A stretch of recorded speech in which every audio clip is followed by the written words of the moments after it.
What's up for May? A solar eclipse and 400 years of sunspots. Hello and welcome. I'm Jane Houston Jones at NASA's Jet Propulsion Laboratory in Pasadena, California. A unique annular solar eclipse occurs on May 20th for lucky observers in a path from Eureka, California to Lubbock, Texas. The rest of the United States will see a partial solar eclipse. An annular eclipse occurs when the moon is at its farthest distance from Earth in its monthly orbit. At this time, the moon appears smaller than the sun, covering only 94% of the sun's disk. The sun will appear as a bright ring, or annulus, around the dark silhouette of the moon. No matter where you view from, you'll need a low western horizon to see this sunset eclipse. The exposed ring of sunlight will be bright, and you'll need to view using solar-safe telescopes or projection methods.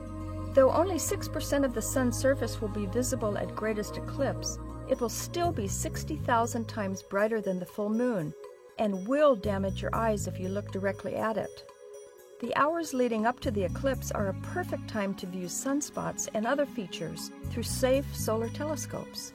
The first sunspots were observed nearly 3,000 years ago, but an English monk, John of Worcester, made the earliest existing drawings of sunspots in 1128. Galileo's solar observations, exactly 400 years ago in 1612, were made at the same time of day every day, so he was able to track the motion of the spots across the disk of the sun. The movement of the sunspots allowed early astronomers to estimate the sun's rotation period, which is about 27 days. NASA's Ulysses and TRACE spacecraft have completed their mission studying the sun. The two STEREO spacecraft launched in 2006 to see the structure and evolution of solar storms as they blast from the sun and move through space.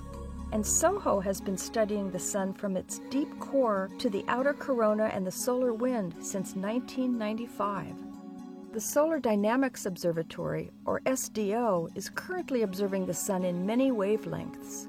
It's the first mission to be launched for NASA's Living with a Star program. SDO will study how solar activity is created and how space weather comes from this activity. In the night sky, watch Venus drop in altitude all month long.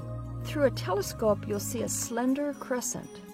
Mars and Saturn remain great viewing targets all month long, too. You can read about this month's solar system theme at solarsystem.nasa.gov/YSS for Year of the Solar System. And you can learn about all of NASA's missions at www.nasa.gov. That's all for this month. I'm Jane Houston Jones.